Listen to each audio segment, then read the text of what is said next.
hablando de ese debate sobre bajada de tipos, cuándo, si es demasiado tarde, si es demasiado pronto. Hoy para hablar de eso tenemos aquí a Luis Garbía, que es director del Máster de Riesgos en ICADE. Luis, muy buenas tardes. Encantado, Marta, de estar con vosotros. Bueno, gran debate desde luego en los bancos centrales ahora mismo. El higher for longer ya lo abandonamos y ahora está... ¿Cuándo? ¿Cuándo bajamos los tipos? ¿Es demasiado tarde? ¿Es demasiado pronto? Porque hay un poco opiniones de toda clase.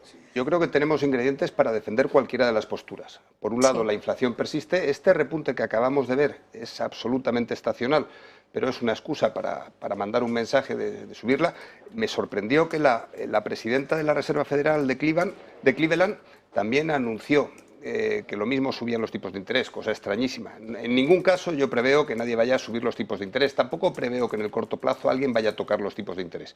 A favor de bajarlos, pues acuérdate, hace 2 semanas estuvimos hablando de la no crisis de la banca regional estadounidense. Mejor no hablar de ella para que nadie se ponga nervioso, y una semana después el New York Bancorp decía: no ha pasado nada, no ha habido huida de depósitos y estamos todos tranquilos. O sea, por un lado sí que tenemos debilidades estructurales que a mí me animarían a pensar en una baja de tipos. El paro en Estados Unidos empieza a subir un poquito. O sea, yo creo que la subida de tipos pasará, pero el objetivo del Banco Central es estabilidad en los precios. El mercado laboral parece que está controlado. Yo creo que si algo hemos aprendido de los últimos meses es, punto 1, si hay que actuar, se actúa rapidísimo. Y punto 2, si subimos o bajamos los tipos de interés de manera paciente, si buscamos antes la estabilidad que cambios bruscos en la economía, mejor. Por lo tanto, yo creo que en los próximos meses no vamos a ver sorpresas en relación con subidas o bajadas de tipos. O sea, básicamente, tu opinión un poco, Luis, es que están intentando gestionar a través del discurso, la narrativa, el endurecimiento de las condiciones monetarias, financieras en este caso, sin tener que subir los tipos. Sin duda, el sentimiento de mercado es importante. Queda hasta el 20 de marzo, no vamos a tener la siguiente reunión. Por lo tanto, ¿vamos a ver subidas? No. Pero por si acaso alguien duda de que se puedan bajar, tenemos ya estos rumores de que probablemente se bajen, que yo creo que no veremos bajadas hasta el verano más o menos. Y por si acaso alguien dice, estamos siendo muy laxos, pues tenemos a toda esta gente que dice, cuidado que lo mismo también lo subimos. Pero yo insisto, Marta, no creo que en marzo veamos ninguna sorpresa. En el caso del BCE, aquí sí que veo más diferencias dentro del seno del Banco Central Europeo. Bueno, esto siempre es así, ¿no? Pero con este tema, que es especialmente importante, de cuándo bajar los tipos, tenemos al Banco de Francia, su gobernador, diciendo que quizá es demasiado tarde, a Lagarde también la semana pasada en el Parlamento Europeo diciendo que cuidado, porque si se bajan ya quizá luego haya que volver a tomar medidas, es decir, subida de tipos de nuevo. Y Citigroup de hecho lo dice, que es posible que el ciclo ahora de bajada de tipos sea corto y que volvamos a tener que ver subidas de tipos en un futuro, no tan lejano. La forma, si tú lo miras desde fuera, parece que estamos haciendo lo mismo en Europa que en Estados Unidos. Sí. En las subidas hemos ido tarde y mal. Ya hemos contado muchas veces que las inflaciones obedecen a causas diferentes en Estados Unidos y en Europa. Ahora, ¿yo qué sensación tengo? Que mientras en Estados Unidos, pues hemos oído también al presidente de Atlanta decir que no creemos que mientras que en Estados Unidos está todo el mundo coordinado, lanzan un mensaje que interesa a todos, unos diciendo voy a subir, otros voy a bajar, pero al final lo que buscan todos es la estabilidad del sistema. En Europa esa coordinación no existe. Unos parece que quieren ir hacia un lado, otros hacia otro. La economía del sur de Europa es absolutamente diferente a la del norte. Tenemos unos problemas estructurales serios, como llevamos viendo también desde hace semanas, y estamos actuando últimamente como motor de Europa.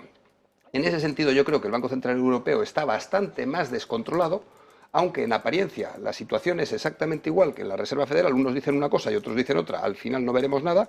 Y yo creo que, y además lo decía Christine Lagarde la semana pasada, veremos bajadas de tipos en Europa, aunque gran parte de Europa lo necesite.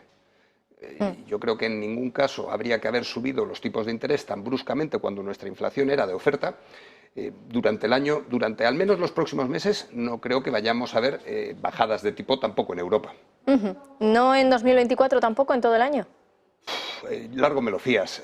Al final, ¿qué estamos haciendo? Necesitamos estabilidad, de momento. Y estoy pensando en Estados Unidos. Europa es absolutamente diferente. En Estados Unidos parece que el Standard & Poor's sigue en máximos, empujada por los 7 magníficos, y parece ser que la inteligencia artificial, la tecnología, hace que todos respiremos y nuestra productividad pueda aumentar. O sea, yo no veo en el corto plazo grandes sustos, pero sin duda nuestra economía, la global en general, La europea en particular y ya la española todavía más tiene serios problemas estructurales.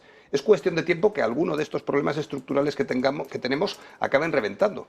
O bien por el lado de la banca, que la banca en el caso de España está mucho más fuerte que la banca europea. O bien por el lado de la administración pública, déficit, deuda. O por algún otro shock que se me esté escapando. En el caso de que tengamos algún susto de este estilo, pues probablemente veamos una baja de tipos. Pero es que además, en el caso de España en concreto, necesitamos aumentar la productividad, esa gran olvidada. Hablamos de subvenciones, hablamos de gasto público, hablamos de déficit, pero ¿quién habla de productividad? En este caso tenemos problemas estructurales serios en España que yo creo que una bajada de tipos probablemente ayudaría a empujar a los que más lo necesitan en la economía. Sin olvidarme tampoco, Marta, de las familias, por supuesto. Me parece interesante también aquí introducir un tema que también hemos tratado hoy, que es que Francia y Alemania quieren proponer a Bruselas que rebaje un poquito la burocracia, es decir, normas fiscales que puedan estar, dicen ellos literalmente, dañando el crecimiento económico. Claro, lo dicen las más grandes potencias, que además son ahora las que peor están, con unos crecimientos nulos, casi en recesión técnica, porque hay que recordar que en Estados Unidos no tienen tampoco límites respecto a emisión de deuda o gasto fiscal, no tienen límites en déficit, y aquí tenemos, de hecho en Alemania el freno de la deuda ha sido el problema que acabó provocando ese fallo del Constitucional, esa crisis presupuestaria en Alemania, y quién sabe si puede acabar haciendo que la economía alemana también vaya un poquito peor, mientras la estadounidense va también creciendo al 3% porque están gastando mucho. Totalmente. Y me encanta, Marta, el eufemismo francés de la burocracia, y voy a usar otro eufemismo que es el ajuste de la política fiscal, cuando realmente no es un eufemismo. La realidad, ¿cuál es? Es que tenemos 3,4 millones de trabajadores en España que viven de lo público. Trabajadores públicos que yo no los veo enfocados a la productividad. Aquí vuelvo otra vez al eufemismo. Al final no estoy diciendo que no tengan que existir, lo que estoy diciendo es que si a los 3,4 millones de trabajadores públicos metemos los más de 9 millones de pensionistas y metemos los parados, tenemos un total de 15 millones de personas en un país de 47 millones de personas que de una manera o de otra viven de lo público. Esto es algo absolutamente insostenible. Voy a las pensiones. Hace 10 años había 3 cotizantes por cada pensionista, ahora hay 2,1. En unos años nos vamos a meter aproximadamente en 1,5 cotizantes por cada pensionista. Es que estamos hablando de 200.000 millones de euros al año en pensiones. Si desde Francia dicen que tenemos mucha burocracia, y la burocracia, con burocracia se refieren al gasto público, pues sí, efectivamente tenemos un problema asociado con la burocracia que tiene que ver solo en pensiones. Esos 200.000 millones de euros ya es un 4% de déficit. El Pacto de Estabilidad y Crecimiento, que nos pedían un 3%, pues a ese 4% de déficit tenemos que meter el natural asociado con nuestra situación, con nuestra precaria situación pública, con récord de recaudación. Estamos recaudando más que nunca. ¿Qué déficit vamos a tener? Un 5, un 6%, y luego ser capaces de encontrar esos números, porque yo Marta, sé lo que gasto en el móvil, lo que gasto, o sea, yo puedo ver en cualquier empresa el gasto con detalle. En cambio, el dinero público, Marta, no soy capaz de ver dónde se está aplicando, dónde se está asignando. Tenemos un problema asociado con el déficit, tenemos un problema asociado con la política fiscal, que en principio es falta de control, y después es un gasto excesivo. Pues Luis, nos quedamos sin tiempo, pero rápidamente, entonces, los datos de inflación que hemos conocido en las últimas semanas, que han repuntado un poquito, tampoco nos deberían preocupar mucho, ¿no? Ahora mismo no hay ninguna sorpresa y no preveo tampoco ninguna sorpresa. Aún así, cisnes negros... Puede haberlos, por supuesto. Luis Garbía Vega, director del Máster de Riesgos en ICADE, gracias como siempre por estar con nosotros. Muchas gracias a ti, Marta. Gracias por venir. Nosotros ya nos despedimos y les dejamos con Todo es Geopolítica, con Sergio Fernández, enseguida en unos minutitos, aquí en Negocios Televisión.